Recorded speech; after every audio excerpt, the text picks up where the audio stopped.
Well, good morning, ladies and gentlemen. My name is Todd Letts, and I'm CEO of the Brampton Board of Trade. And I'm delighted to welcome you to our annual event, the annual Municipal Issues Forum 2022.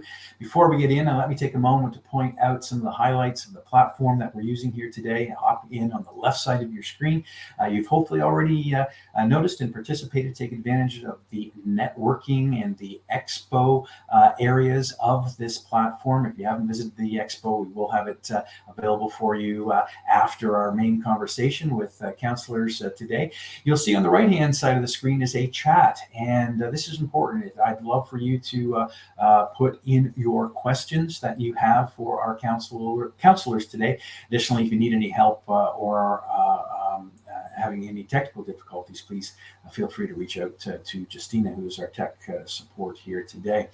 Well, ladies and gentlemen, the business community always looks forward to this event each year. Today, we will hear from members of council that have taken time to join us.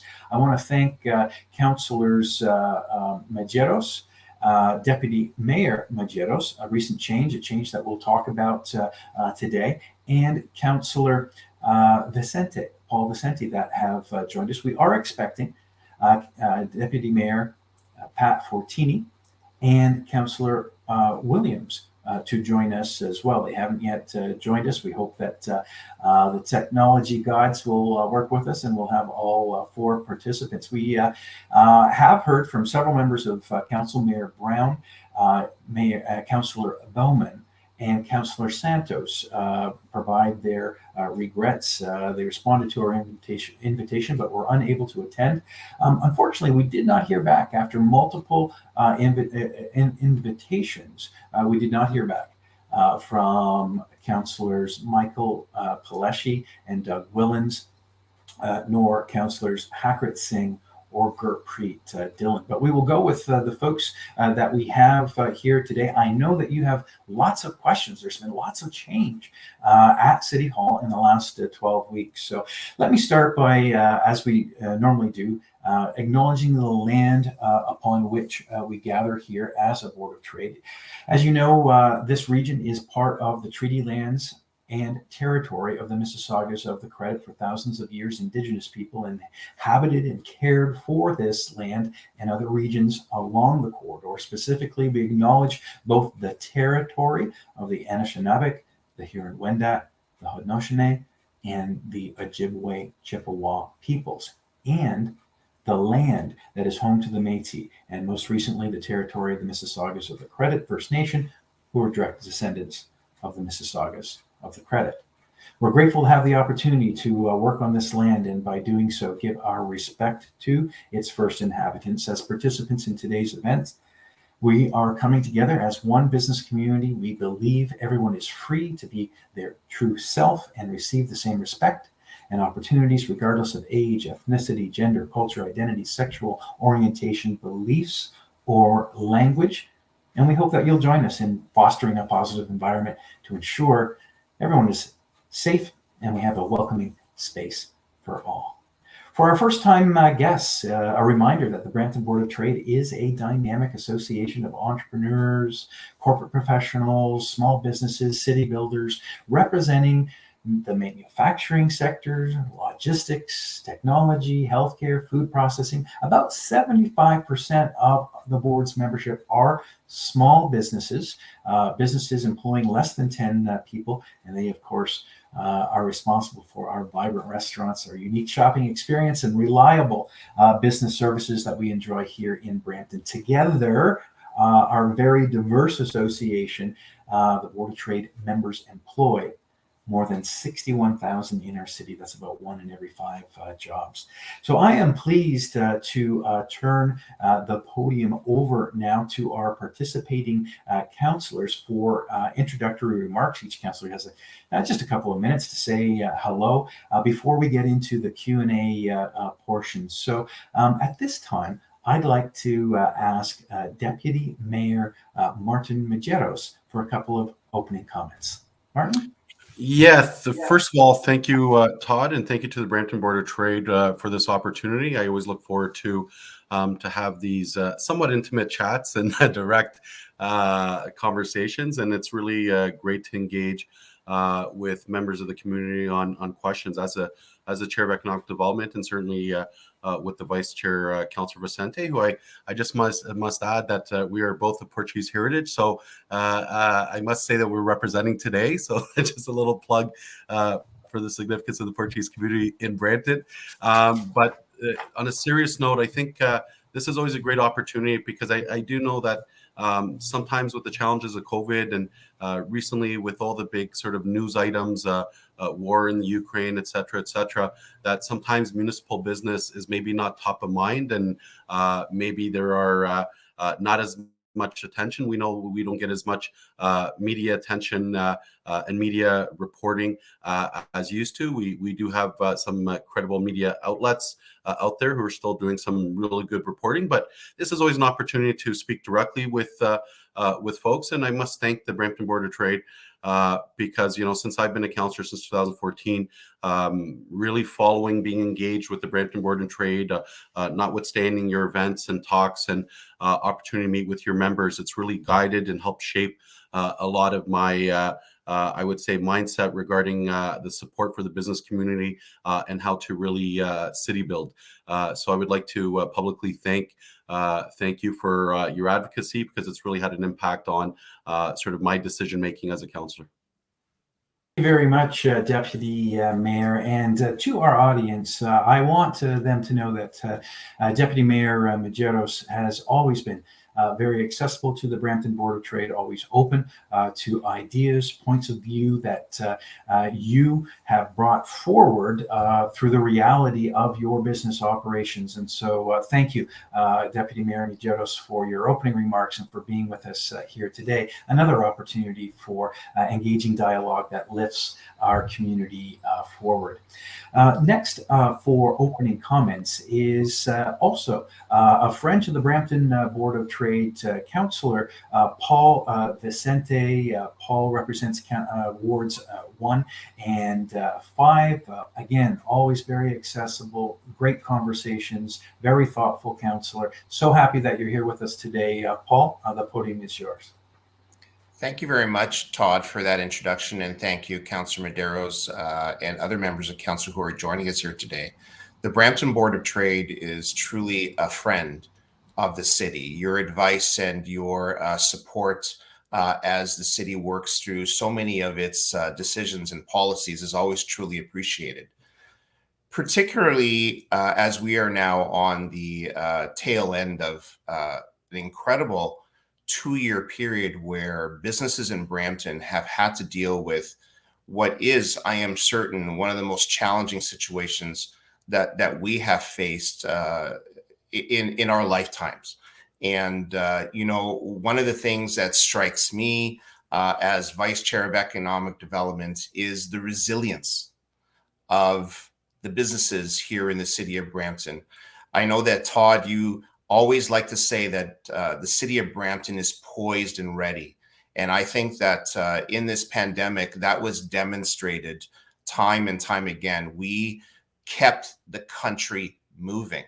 And that is an incredible testament. And history will show that through this period, we faced these challenges head on, and that we continued to work and provide some of the most critical products and services, essential services to the people of Brampton, Ontario, and beyond across Canada. And, council has done everything that it could to support the business community in the city of Brampton, to provide information, timely information, and that is a tribute to the hard work done by our economic development team here in the city. And so as part of that team, as Councillor Medeiros mentioned, we are both chairs of economic development. We're very proud of that work and that effort. And we couldn't have done it without the support of the Board of Trade and Brampton businesses, who in turn always gave us feedback and support to advise us and to give us those cues that are so important for us to ensure that we are as responsive as we can be to the needs of the business community. So This is a great opportunity today for us to interface with you, and we're looking forward to the questions and having that dialogue once again. Thank you, Todd. Well, thank you, Councillor. We're going to move forward with Councillor Vicente and Deputy Mayor Majeros. We hope that other councillors can join us, but we've got two great representatives of council here today. To your opening remarks, Councillor Vicente, yes, our business community was each year we do a business confidence survey, and our members were quite happy with the response to COVID, the COVID response that City Hall made during the last couple of years. It's been a challenging year, but certainly City Hall has been has acknowledged and been empathetic to the cash flow challenges of our community. You, of course, co-chaired the economic recovery strategy. Yes, your kudos to the Economic Development Department are shared by members of our association as well. We look forward to working with Deputy Mayor Medeiros, yourself, Claire Barnett, and the team as we continue the momentum in recovery for our local economy.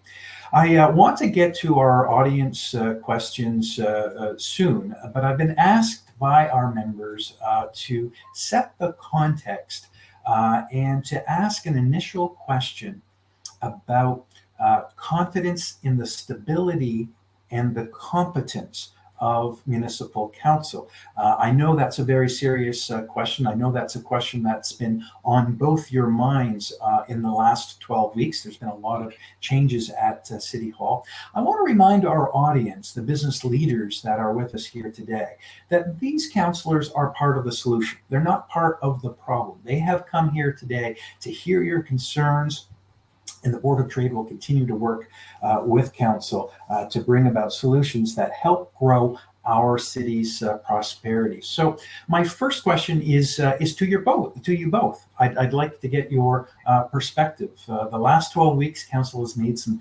significant changes. There was some drama, some public drama.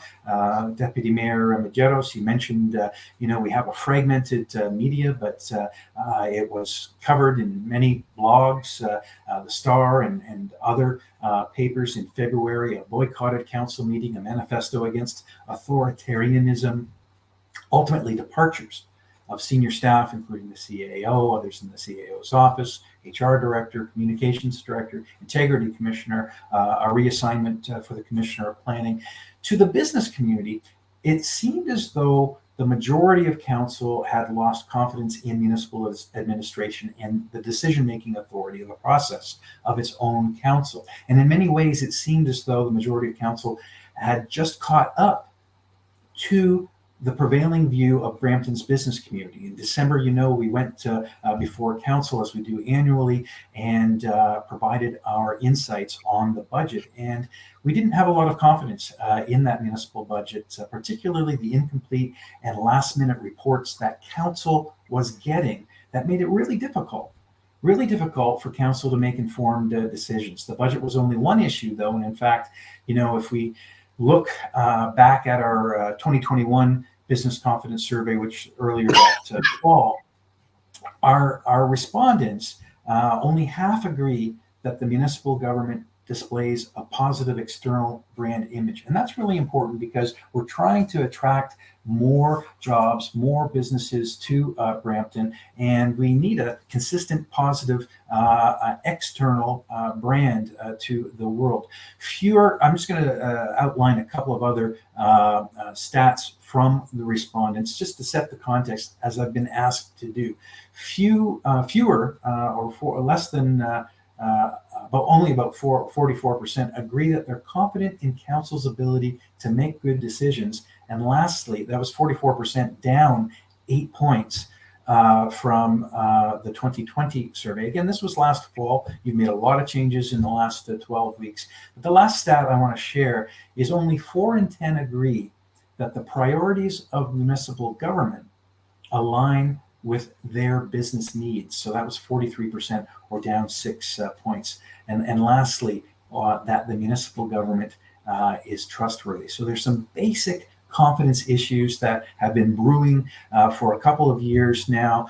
Council seemed to address it in February. Could I ask you, Deputy Mayor Majeros, to start and give us a perspective what it means? And I'm happy for Councillor Vicente to also add his insights. Yeah, and you know that's quite the loaded question, and I think there's a lot to unpack there. You know, first of all, I'll start that you know, one has to respect, and I know I'm tend to be one of the vocal ones that you know, the will of council has to be respected, and that goes to when I lose votes. Several years ago, I think when we embarked on, which I agreed with the first couple of years on achieving sort of that zero tax increase, and I went along with it, understanding that we had to be competitive with other jurisdictions, and it was a bold attempt from a competitive perspective to from a comparative perspective with other communities for us to achieve that zero. Well, I started to become very vocal because when one wants to impose discipline, because we see what's happening with Mississauga and their infrastructure challenges. If you see the context of what we initiated in 2015, and maybe I had that sort of benefit that maybe some of the new councillors, you know, I guess didn't sort of go through. And going through COVID too, there's been challenges in communication and you know, the lack of ability to you know, to develop relationships and to work with my colleagues in a different manner. But when you have you have an infrastructure deficit, which we go back to Jim McCarter back in 2015, and then we double our infrastructure levy to 2%. The first 2 years, we decided, you know, I agreed with going for zero. But when you impose financial discipline, there has to be some discipline that goes across, meaning, you know, what is the biggest expense for a municipality? Salaries and wages. You know, I remember moving a motion to put essentially a freeze on salaries, especially management salaries, which were really spiraling under control. And I respect council's decision to pursue that. What had happened essentially is that we were imposing a zero, but there wasn't the discipline to go along with it. So we were actually spending more and adding more staff. If you remember, there was this whole, you know, exercise under the previous regime about, you know, salary compression, wage compression, you know, really trying to get that under control.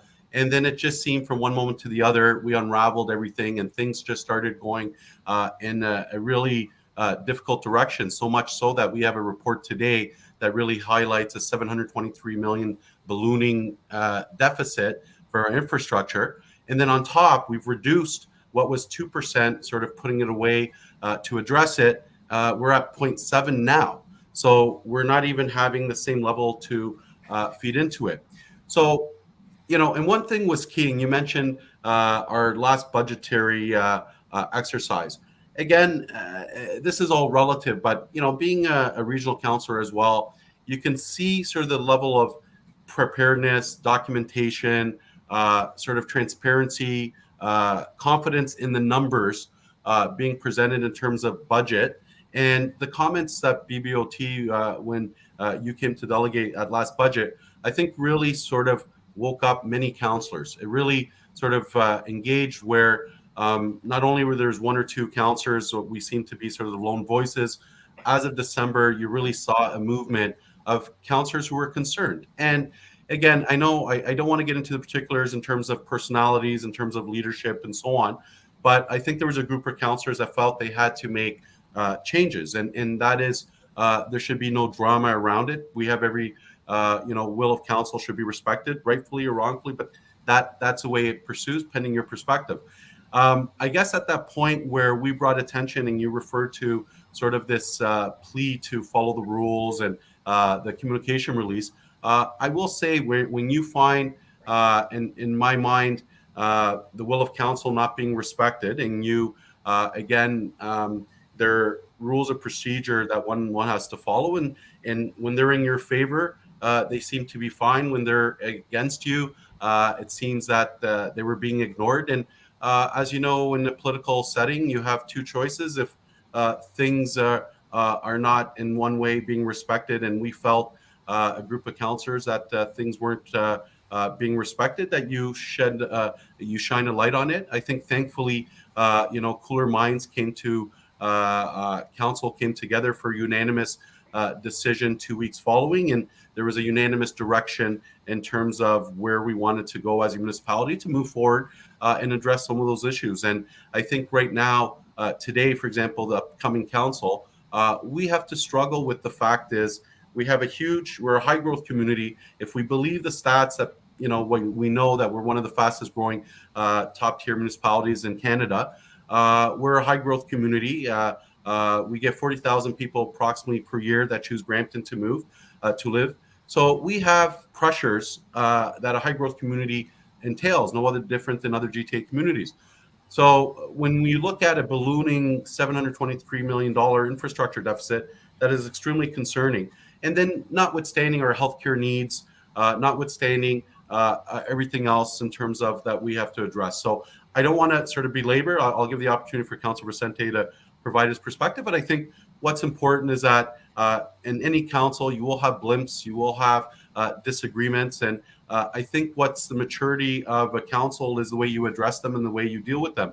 Certainly within a backdrop of an election, I think when you share numbers in terms of confidence in city council, that's disappointing, but that's also a wake-up call to many of us who, unfortunately, again, not to blame COVID, but when you've sort of dealt with this new world, the lack of opportunity from a human perspective to be able to, I probably seen Councillor Vicente in person maybe 3, 4, 5 times over the last year or so. So those are the challenges when you're trying to develop these relationships and work together. But ultimately, I do believe that when you share those results in terms of confidence, we have no other choice but to gain and regain that confidence. And that's why I think some of the changes we made recently. And just lastly, I remember, Todd, we talked about when economic development came under planning. Well, I can share with you that that's no longer the case. And those were one of the sort of changes that we felt was important for us to do it. So we've decoupled it. And I know there are some changes moving forward.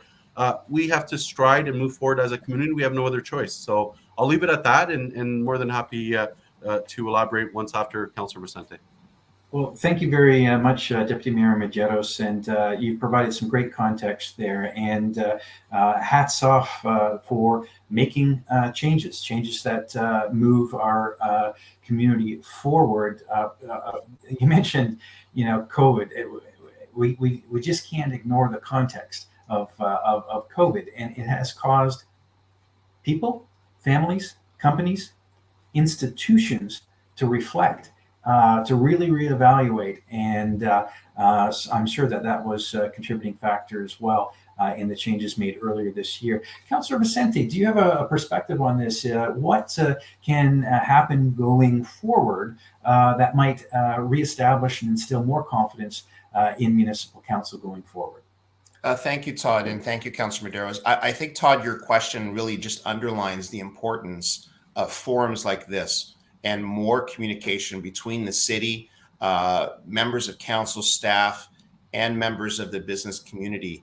And we always respect the view and the opinion of the Brampton Board of Trade, particularly as it pertains to budget. And so I would encourage, as we are now able to gather in person more, not that I think that really made a difference. There always was ample opportunity for the city to engage with the Board of Trade. And we did have many conversations. I know that staff made themselves very available to the Board of Trade.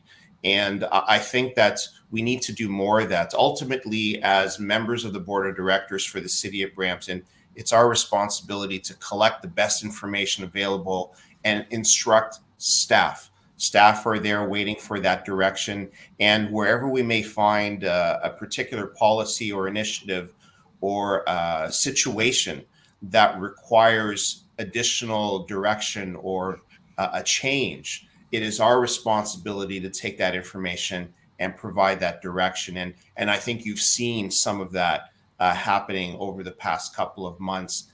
And as a councillor now, but as a resident before, This was not uncommon at the city of Brampton. When council sees a need to make a change that is required, it takes that step, and it does so in consultation with the people of Brampton. But when we talk about confidence from the business community, I want to now just underline some of the success stories that we have had despite the pandemic. And, you know, Councillor Medeiros, as chair of planning, can attest to the incredible interest and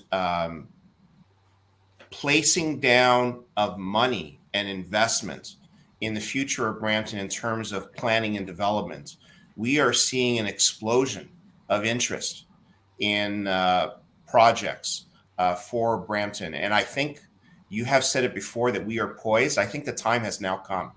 And the business community, the development community sees the potential that is there. We have a lot of challenges, and I know you're going to be touching on housing a little bit later, but Brampton has a unique opportunity now to really fill in a lot of the holes that exist in terms of housing, affordably priced places where people can live. The housing situation is completely out of control. And the city of Brampton can provide a lot of the solutions that people need. We have the space, we have the places where people can live. We are a well-connected community, well-served by transit, with a lot of amazing amenities. And I think that the development community is coming forward, and we're seeing that. And so I think that the confidence is there. And we will continue to work with you and with other stakeholders to ensure that our budgets reflect that. Thank you. Yeah. Thank you, Councillor Vicente, and you're absolutely right. Again, when we survey our members, close to 9 out of 10 are confident in their own futures here in Brampton and in Brampton's economy. The fundamentals are here. Councillor Medeiros, you made the point, we're the country's fastest growing major city. We welcome, I think it's over 12,500 people every year, which is a wonderful problem to have. It makes it complicated. You mentioned the infrastructure gap. That is an issue.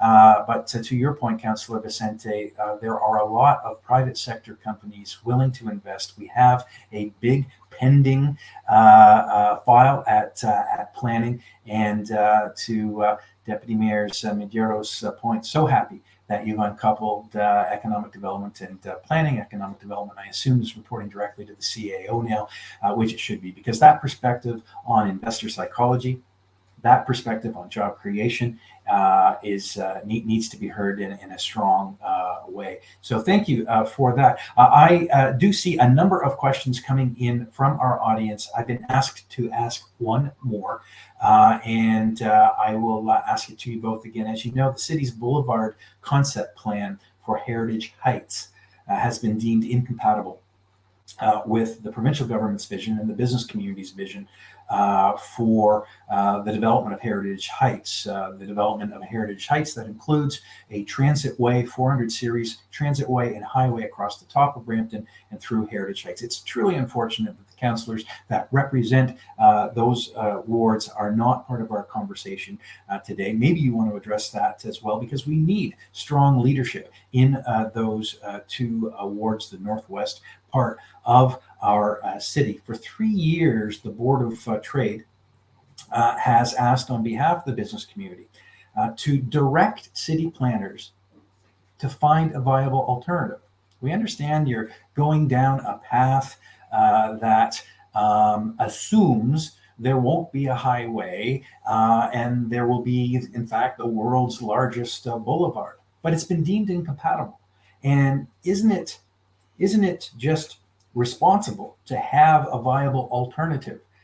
Because otherwise, what we have is jobs. The concept plan may be some consultant's ideology or fantasy, but 25,000 jobs hang in the balance at Heritage Heights. So the question is, at times it seems that consultants and their ideas are in charge at City Hall. At least that's been what we've seen in the past. Will you and I mean, questioning this to you both, will you demand from planning, now that you've made some changes, a viable alternative for Heritage Heights, and when will you do that? Councillor Medeiros? Yeah, thank you very much. And you must have heard our planning meeting when I think some of those questions I raised. I think ultimately, it was expressed in an opinion piece that I put forward, and I do recognize that there was differences of opinion. I do recognize that technically, from an engineering perspective, that there might be some challenges with what we're proposing. So, I think what we were trying to do is put forth a vision and respecting the local area councillors, and also respecting that there was significant investment there from landowners, companies, and the type of information that we were shared, and we were trying to be very responsible. And I can't speak for Councillor Vicente, but I can tell you, as the chair of planning, I had several meetings and very thoughtful discussions with interested sort of parties in those areas and employers who talked about how important it was Heritage Heights, with this new concept, for them to bring the type of employment that they would see would be more appropriate for the area, which be able to address some of the sort of environmental standards that we'd like to see as a community, and also trying to, interweave aspects of what we find is important in terms of developing a quality of life, in terms of active transportation, mixed use, density. I think, more so than anything, and this is where I've had a struggle with it, is that, the plan on one aspect is aspirational. And I'd ask that question to staff where, we have an election coming. It's going to be very clear, whatever the results of the election, because we've heard the government said that they will put forth, they will proceed if they win the government, and they said they're very clear and they wouldn't change an iota of what they're proposing. So in my mind, I thought there would maybe be an opportunity for us to defer and wait, notwithstanding we're in the process of developing our official plan. So the ability in the, I understand that there have been investors who've been sitting on this for 20, 30 years. And I do respect that the local area councillors wanted to have a vision, be it aspirational, which was, with an engagement process, which was, second to none, where when you have a project and, the trickiness of politics, where you can get stakeholders such as the environmental groups, employers, investors, and government sort of all working together. And it seemed Heritage Heights brought all those forces together, because usually you find antagonism between environmental groups and maybe landowners, or you find, and Heritage Heights really, surprised me with the level of engagement, but also the sort of attachment of different groups. And we saw that in some of our deputations, where I think that, exactly what you talk about, what is our sort of second plan, or what is our, backup plan? And I asked that specifically to staff. Staff feel confident that they have enough time to address what might be a new reality in a couple months, in terms of, and I know they're working on that as we speak. My major concern with the Heritage Heights plan is not just Heritage Heights. If we look at the difficulties we have in connectivity, even between Bramalea and Brampton, meaning Brampton and our downtown, the connectivity, I'm not so convinced that is fully developed between Heritage Heights and Brampton. And, from a planning principle, and again, I'm not a planner, but you want to develop usually from your inner core out, not from your exterior to your core. So, how are we responsible from, my perspective as one of the downtown councillors, where we're sort of addressing, exterior needs, and we're not addressing, we don't have a secondary plan in our downtown. We don't have a secondary plan, so it just seems that, hopefully with our official plan development that we're doing, we really have to come and bring everything together. And 2040 vision was this idea of trying to bring this sort of placemat and trying to build this vision. But I do think that Heritage Heights has really evoked a lot of conversation and thought about Brampton as a whole. And, getting back to specifically Heritage Heights, I do think that there's some, wishful thinking on what we're proposing. But I will just remind folks, one of the challenges that we had was for you to develop Heritage Heights, what's being proposed, how are you going to build the infrastructure for it? Because the infrastructure comes from the region, the pipes, the sewage, and so on. So what the region has done is almost as a clause in there to ensure predictability was to invoke what is called a permit system, meaning that they've attributed pre-density targets, which would align with what we would have to do from infrastructure. But my concern has always been the infrastructure needs of Heritage Heights. What is that going to impact, especially our downtown and the other needs? Because that has to be funded from the region. And as we know, with the needs of Caledon immersing with the region, we're going to have some challenges there. So I guess in a roundabout way, Heritage Heights, in my mind, aspirational. It gives sort of some sense of direction for key investors. It's brought stakeholders together. And I think, in a couple of months, we will have clarity on how we proceed. But I do recognize, I think one of the faults, I think, and one of the downplays, what I would suggest that this government in promoting the 413 has done is that 413 has always been sort of promoted as, a traditional highway, a traditional corridor, which is going to help the movement of goods, which is so important, goods and people. But they haven't really sold the potential of interfacing public transit. And I think that if that was more salient in terms of, yes, we're bringing a highway, but you can bring, be it an LRT or rapid transit, if that element was sort of more focused and more highlighted, I think we would have had a different sort of perspective on Heritage Heights or on the 413.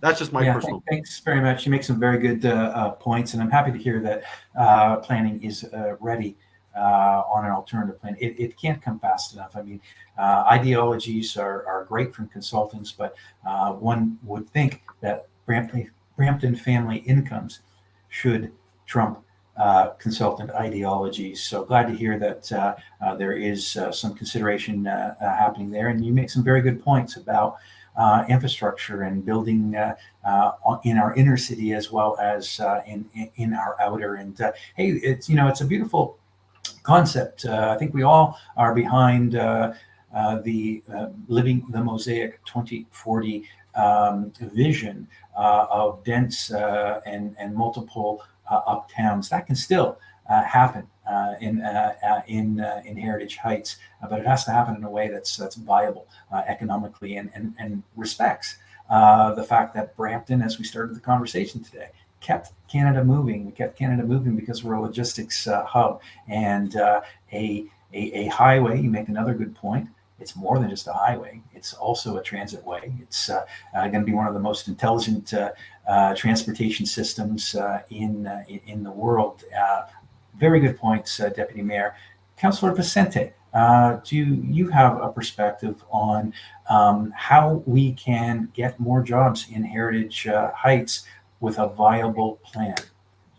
Well, thank you very much, Todd. And I think that Councillor Medeiros touched on a lot of the points that really matter here. In your question, you talked about how the Boulevard plan would be incompatible and, perhaps wishful thinking. But within the city of Brampton, we are guided by the 2040 vision. And, the fact is that we know that highways, a 400 series highway, is a barrier. It decreases property values, and it has huge land requirements. And what staff who are our professional people brought forward, and we endorsed that boulevard, that vision of a boulevard, has incredible uplift in terms of property values. It's not the world's largest boulevard. These types of corridors exist in cities all around the world. When you talk about, there are no technical issues. Well, there are always issues with any plan, and whether it's environmental impacts, economic impacts, you have to weigh the options. And Councillor Medeiros said it correctly. We have an election coming up in 2.5 months, and we will have more clarity after that takes place. But the fact is that with a boulevard option, we would have more housing, we would have more jobs, and more opportunity to create a connected community. And that has been council's position. And we will see what is possible. And if we need to pivot, if we need to change, staff are ready to do that. But let's see where we go. I believe we're still waiting for a federal assessment to take place. And there's a lot of balls are up in the air, as they say, on this one. And Yeah. you're right, the area is on hold, but that has been the case for a very long time now. And Yes. it's because of the highway that Brampton, a lot of yeah. this is on hold. And I think it's responsible of us to provide a better vision for this corridor. And we know, you look around the world, Todd, they're taking highways down. They're removing highways that bisect cities. Why not build it right the first time? Thank you for your perspective. There's lots we don't agree on, but thank you nonetheless for articulating that. We do agree on job creation, especially for those 152,000 Bramptonians that have to drive outside of our city each morning to get to work. Whatever we can do to accelerate job creation, we can work together on that. Thank you for your perspective, though. We appreciate that very much. I am looking at the chat feed here, and there are a number of questions here. So let's get right to them. The first one I see here is from Scott Goodison. It's about housing affordability to attract good employees. Employers in the city need to provide good affordable housing for their employees. What steps can council take to encourage not only traditional single family homes and high rise, but also what they call the missing middle, triplexes, fourplexes, etc., multi-unit forms? Who would like to start on what the city can do to bring about more affordable housing? Go ahead, Councillor Vicente. Yeah, thank you. Thank you, Councillor Medeiros, and thank you for the question, Scott. The fact is that for the past 50 years, the city of Brampton has sprawled outwards. And finally, we have council that agrees that urban sprawl is not the way forward. And that's why we're looking at opportunities to densify and to provide the kind of housing options that you talk about there, Todd, that missing middle, the high rise and the mid rise buildings. There is a lot of development opportunity within the city of Brampton. And as I mentioned in my comments before, the development community is now seeing that because they have a council that is now speaking this language. And that was not the case in the past.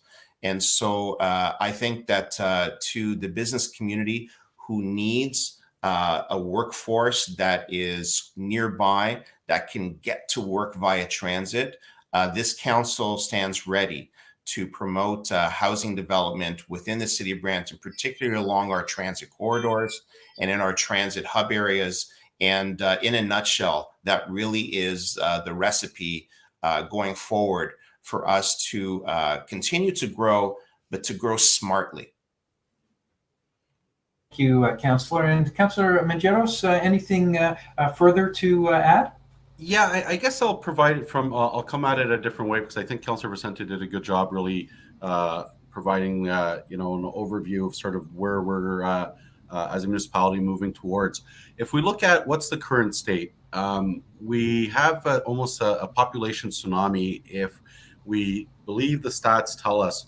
And I give the example that when a new community is built in Brampton, you have a new school and, families move in to be close to that school, and within the first couple of weeks the new school lets the family know that little Johnny has to be bussed out because there's no room in the school, and what does that tell us? And usually, and I know there's frustration by residents who always talk about the fact, well, when you guys built this community, did you not sort of build did you not estimate the right number? What does that tell us is that we have a sort of an an unaccounted population when we talk about, and I don't want to refer to illegal housing or illegal basement apartments, but we do have a proliferation of a community which is not accounted for. And, those numbers can range up between, 50 to 80,000 people, which are not captured on our official numbers. And why is that such an impact? And what, relating it back to affordable housing, clearly there's a challenge of us not having enough sort of housing options and housing diversity that is providing opportunity for these residents. And notwithstanding, we want to get residents into affordable housing. We also want to get residents into, housing which is safe. And what are the challenges? One is incentivizing builders to build those type of products, which, right now the housing market is such, and how, part of the reason why Brampton is such an attraction to a lot of investors, notwithstanding, all the great work that, our staff are doing in attracting it, but land is essentially cheaper now. So we want to make sure that, from a comparative perspective, the investments that we're getting include, aspects of affordable housing.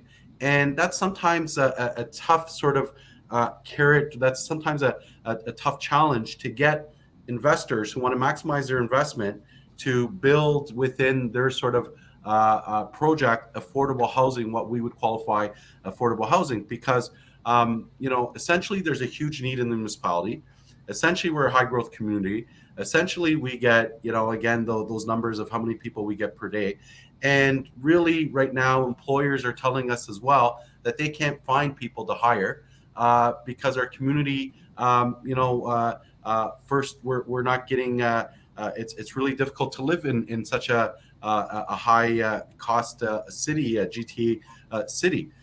So, in terms of one is incentivizing, our working with developers in terms of community benefits and trying to see what is that sort of market benefit of providing that. And also at the region, we've tried to sort of look at creative ways, such as a Daniel's project in Mississauga, which was you have at market apartments, but then within you had 2 floors of affordable housing, and families who can sort of aspire to move out maybe of affordable housing to get into at market. So trying to build out those type of communities. So that is the challenge. And I guess in a roundabout way, we're dealing with not only what we need to build in the future, but we need to build it now. So when we get, on a daily basis or every single time at planning, when there's a new sort of density project, be it medium or so on, and we're talking about different type of product, we do get sort of residents coming out really upset.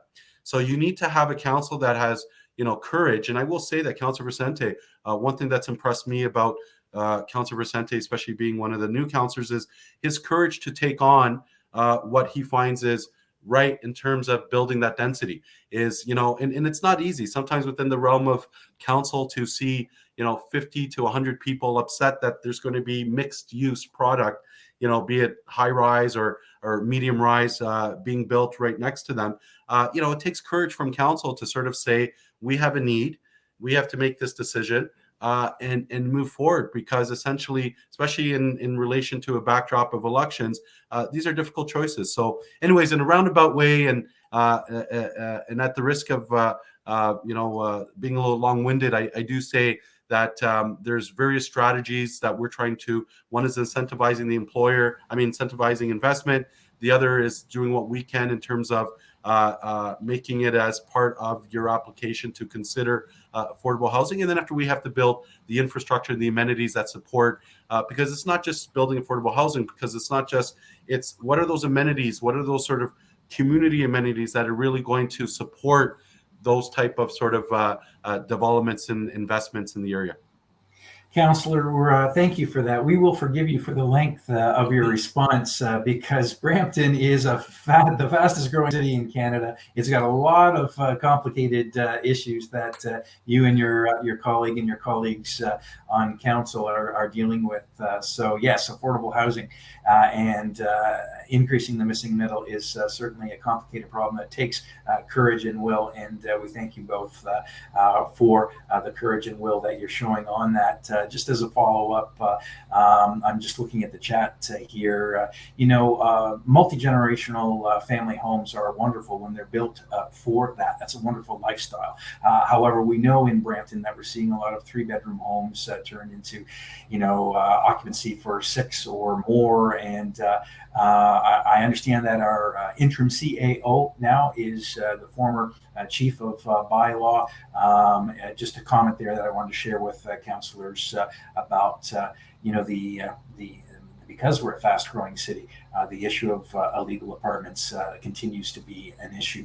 I want to switch to, we got about 15 minutes left with councillors before they have to go off to an in-person council meeting. Isn't that wonderful? No more virtual. We will be going in person with our BBOT events starting next week as well. And of course, our big celebration in May with the Business Excellence Awards. I want to go to the question of healthcare, though. There's been lots of change, positive change, of course. Brampton in the 2021 provincial budget received lots of good news, and most recently, a further commitment to a medical school here in Brampton through Ryerson starting in 2025. That's very, very encouraging. Of course, there was an announcement for another 250 beds at Peel Memorial and conversion of it to a full hospital, including a full emergency department. And there is a contribution that will be required, a local contribution that will be required for that. Council, during traditional budget deliberations, allocated $40,000 to a previously raised $20,000 from a past hospital levy, and presented that to regional council to be matched. Now that hasn't been matched. And just recently, last week, council reopened the property tax and allocated a 1% levy. A 1% levy to go toward what we understand, well, we're not really sure. Is it for the improvements that we've just mentioned for Peel Memorial, or is it for a third hospital? Our business community supports investment in healthcare. In fact, it's the number one issue through our business confidence survey, and we have indicated in writing our support for a levy. Here's the question. Do you agree that Brampton needs a third hospital? Where specifically will it be located? Who owns the land? And what's currently being done to plan for that hospital? Who would like to start? I can begin. Go ahead, Yeah. Councillor Simpson. Thank you, Councillor Madero. So without question, Todd, you are absolutely 180% correct. We need more hospital capacity in the city of Brampton. Currently, we have half the number of beds on an average per capita that other communities across the country have. And that has been a situation ongoing now for several decades. Every council, this one and the ones before, have advocated tirelessly for that to change. And, when Peel Memorial was decommissioned, that was really a blow for the community. And when we finally saw Peel Memorial being built, and we saw that it was an urgent care but no beds, that was, I think, a hard hit for the residents here of the city to take. And we have advocated without end, without stopping. We declared a healthcare emergency in 2020 before even the pandemic had started, because residents were telling us that enough is enough. And, we always knew that Peel Memorial Hospital would be presenting a second and eventually even a third phase of in its future plans. And so we are now upon the final planning for phase 2, which brings in an additional 250 and an option for 100 more. But that still doesn't bring us anywhere near the average. Now, the healthcare professionals will say that providing health care within a community is not just about beds. It's about avoiding duplication among facilities and so forth.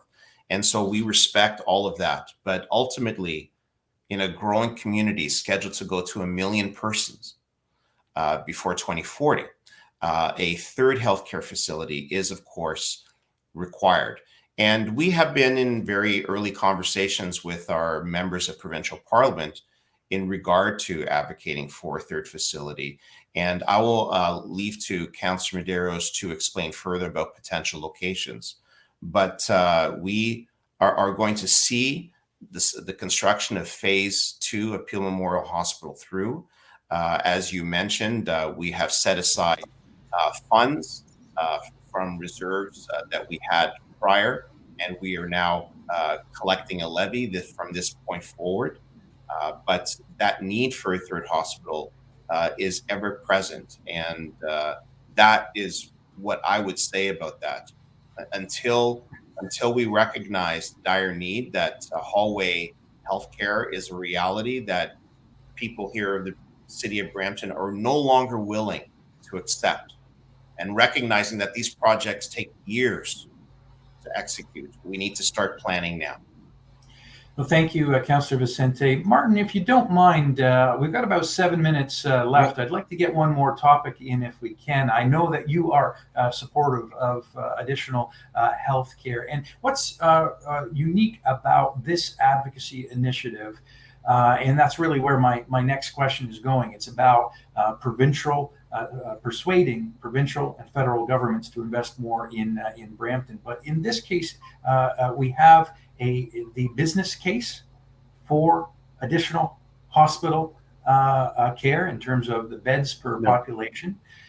We have skin in the game in terms of a fixed allocation and a percentage. And we have a council that is very good at drawing attention.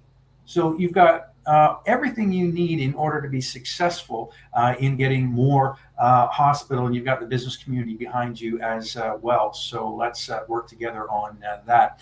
Here's my last question, gentlemen, and it might tie in a lot of themes.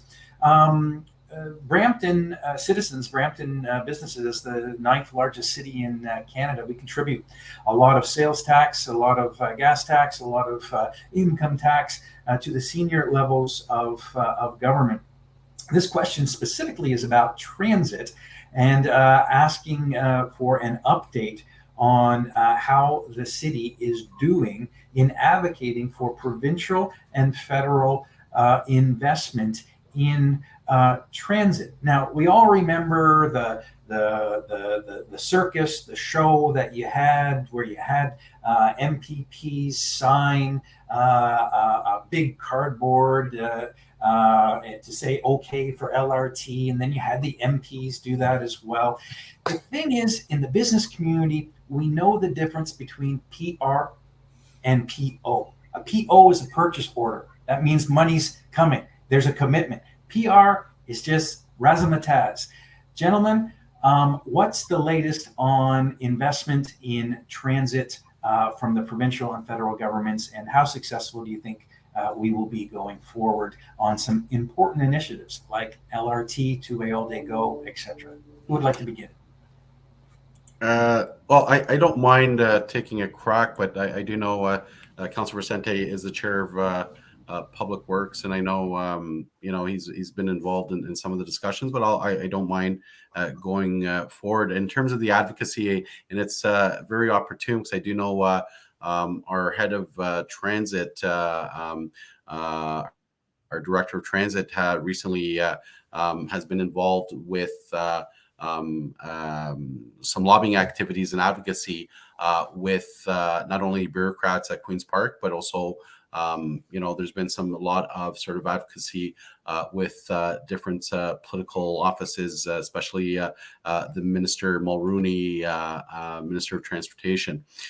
So in terms of attracting those investments, and like you said, be it PR or so on, I think we've always looked for at the City of Brampton, especially through the leadership of our mayor, we've been very aggressive, like you said, in advocating for those transit investments. We've been working with the federal government, and I know I did not attend, but I do know that several councillors, I think with the mayor, went to Ottawa with staff to advocate with ministers federally and with our local MPs as well. And I know that there was some very critical dialogue about those investments, and also provincially. Interesting enough, on some of the announcements, I do know our local MPPs, Minister Sarkaria, they've been advocating for more transit investment. In terms of the file and how we move the file forward, and speaking to the fact, one thing is PR and one thing is, getting those sort of investments.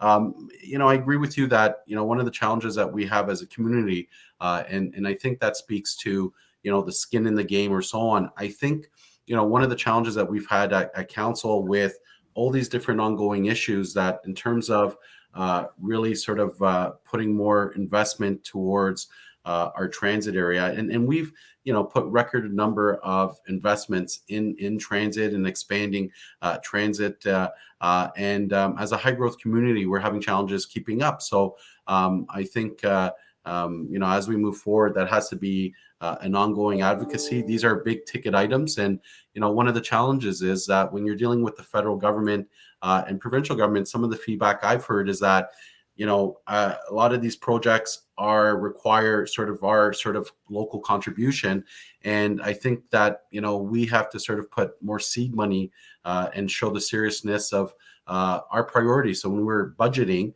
to simply say that we're waiting for the federal government to put in $1 billion for local transit for LRT, I think us, by showing seriousness of it, we have to put in our own funds to be able to attract and leverage those investments. And that's always been, again, I've been critical and vocal about the need to do that. And this is one of those sort of sometimes not foreseen consequences of when you strive for a zero, and again, not to be a broken record, just at the rate of inflation, you're actually not just putting a freeze, you're actually in the hole 0.27 based on the average rate of inflation. So you have to make up that deficit. So how are you making up that deficit? So you can't impose that discipline and then keep spending on salaries, wages, adding more folks. And then when we look to these priority projects like transit, look around and we can't find money to invest and put our own, skin in the game and leverage those investments, because I think there's some reluctance from a federal and provincial partner.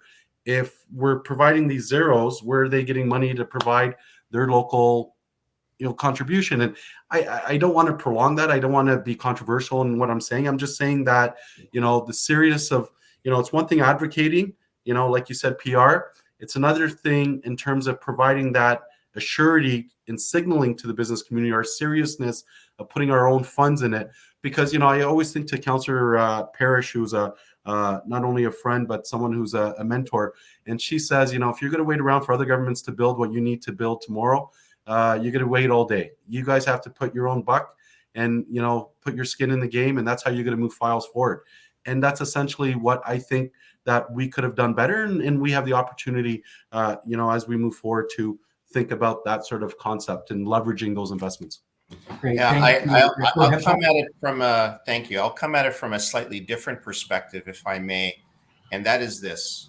Historically, when Toronto puts forward these large mega transit projects, they get usually most of the funding through federal and provincial sources.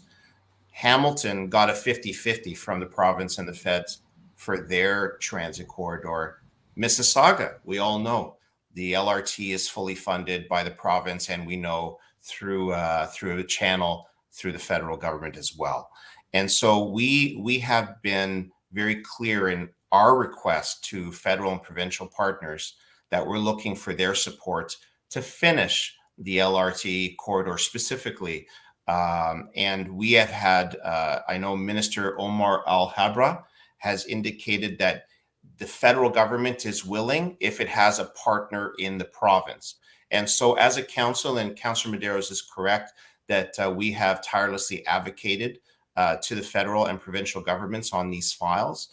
We were successful, for example, in getting a $400 million lift from infrastructure for the purchase of 450 electric buses, the largest investments of that kind in Brampton.